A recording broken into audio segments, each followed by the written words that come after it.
और दूल्हा को बैठने के लिए प्लास्टिक का कुर्सी काहे के लिए दिया आप? ऐसे ग्लास के पास में उतारिए, आप पत्रकार है ना जमतारा वाले। मैंने कहा हाँ, फोटो लीजिए हमारे साथ एक। ऊपर जाके नीचे देखेंगे। पापा के इंतकाल के बाद आपने कई तरह के और जॉब किए और किसी कारण बस आपका फोटो भी छपा अखबार में। क्या कहानी है वो बेसिकली ये था कि 2008 में 28 जनवरी को इंतकाल हुआ पापा का मेरे। तो उसके फ़ौरन बाद क्या था कि चूँकि हर चीज़ में नॉमिनी मेरी अम्मी थी, तो वो पूरा पेपर वर्क होता ही होता। बहुत टाइम के बाद आपको पूरा वो जो पीएफ वगैरह पैसा बहुत टाइम बाद मिलता। तो हमारी वैसा नहीं था कि उसका वेट किया जाए। तो हमने उस टाइम डिसीजन लिया कि नहीं यार, भाई को आप पढ़ने दो, मैं काम करूँगा। पहला जॉब मैंने, हमारे यहाँ पे डिस्ट्रीब्यूटर होते हैं ना हर शहर में सिम कंपनी के, तो एयरटेल ऑफिस था। एयरटेल ऑफिस में मैंने जॉब शुरू किया। तो वहाँ पे सैलरी 800 रुपये महीना। मतलब 800 में क्या ही कर लेगा आदमी, घर का राशन भी आप प्रॉपरली अब नहीं खरीद सकते। तो फिर मैं कुछ अलग तरीके के काम मैंने वहाँ पे शुरू किए इधर उधर, जहाँ पे थोड़े पैसे ज़्यादा थे लेकिन वो काम नहीं करना चाहिए थे। तो खैर वो काम मैं कुछ एक महीना हुआ था मुझे करते। वहाँ पे 1000 रुपये हफ्ता मिलता था, महीने के 4000 रुपये। तो उस वजह से फिर थोड़ा कुछ सिचुएशन ऐसी बन गई कि पुलिस ने पकड़ लिया और अखबार में फ़ोटो छप गया।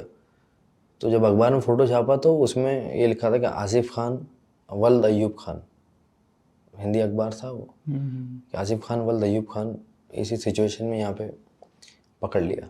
तो मेरी अम्मी को बहुत उनको बहुत बुरा लगा कि हाँ यार, ये तो नहीं करना चाहिए था। तो मैंने अम्मी से वादा करा था, मैंने कहा अम्मी, मैं ज़िंदगी में ऐसा काम करूँगा कि अखबार में बहुत नाम छपेगा मेरा, ऐसे नहीं छपेगा आपका। 2019 में जब फिल्म आई थी तो टाइम्स ऑफ इंडिया के फ्रंट पेज पे, पूरे पेज पे फ़ोटो थी मेरी।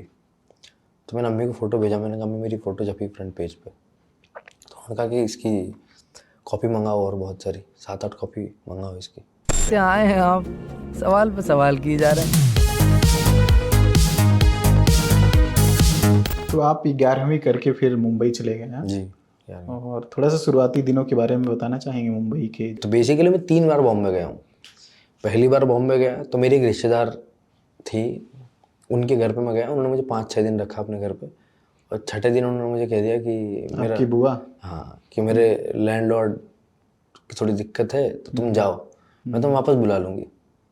मैंने कहा ठीक है। वापस आ गया फिर घर पे। तो जब मैं वो 10 महीने में अपने घर रहा वापस, 10-11 महीने बाद मैंने थोड़ा अपनी रिसर्च करके इंटरनल थोड़े पैसे 10,000 रुपये कुछ जोड़ के अब जाना है मुझे। तो फिर मैंने अम्मी से कहा मैंने जाना है, तो उन्होंने कहा नहीं जाना। तो फिर मैं बिना बताए किसी तरीके से निकल गया। तो एक मेरा कज़िन था आसिफ, उसका भी नाम आसिफ है। उसने कहा था कि मेरे दोस्त का एक दोस्त है जो कि तुम्हें बॉम्बे में मिल जाएगा। तो वो खार में एक जगह है, रेलवे के क्वार्टर्स होते हैं वो चौल वाले, उसमें वो किराए पे उसने ले रखा है, तो तुम रह लेना उसके साथ जाके। मैंने कहा ठीक है। तो मैं जयपुर जब गया आसिफ से मिलने, उन्होंने कहा यहाँ आ जा, यहाँ से मैं एक दोस्त से मिलाऊंगा ताकि ये तेरे को रेफ़र कर देगा उस तरफ। फिर वहाँ से खैर वो टिकट विकेट हमने बुक कराई और फिर मैं बॉम्बे पहुँचा। तो जब बॉम्बे पहले पहुँचा तो खार का जो एड्रेस था, मैं से बेसिकली ऐसा होता है कि 2 कमरे, सीढ़ी 2 ऐसे 3 माले वाली वो होती है। तो मैं तो ऐसे ऊपर लेके चढ़ ही रहा था, बस सुबह 7:30 बजे की बात होगी, और वो ऊपर पुलिस वाले खड़े थे। तो वहाँ ये होता था कि वो इलीगल था रहना। तो पुलिस वाले ने बोला क्या तू भी रहता है क्या यहाँ पे? मैंने टिकट निकाला, मैंने कहा मैं तो दोस्त से मिलने आया था। चल भाग जाए ऐसे वापस। अब वो इकलौती जगह थी रहने की, तो वो चली गई हाथ से। तो आपको कब ये रियलाइज हुआ कि आप फेमस हो गए? ये मुझे मतलब ना बहुत ऐसे तो इन जनरल पता लगता है, धीरे धीरे आपके बारे में बात होती है। तो ये एक्चुअली हुआ जब नया शो रिलीज हुआ था, ये अपना जमतारा। आराम नगर एक एरिया है बॉम्बे में। तो एक मेरा दोस्त टाटा नैनो गाड़ी लेके आया था। उसने बोला चलो इसमें घूमते जाके आज। तो टाटा नैनो में हम घूम रहे थे, तो एक लड़के ने आके ऐसे हाथ दिखा के गाड़ी रुकवाई। तो मेरे को लगा कि कटवट मार दिया शायद। तो डर गया मैं तो अंदर से। मैंने कहा तू कैसे चला रहा भाई, ढंग से गाड़ी चला। तो ऐसे ग्लास के पास में उतारिए, आप पत्रकार है ना जमतारा वाले? मैंने कहा हाँ, फोटो लीजिए हमारे साथ एक। तो पहली फोटो जो है वो फैन सेल्फी वैसे हुई। तो वहाँ मुझे लगा कि यार, मैंने कहा लोग सड़कों पे जान रहे हैं मुझे,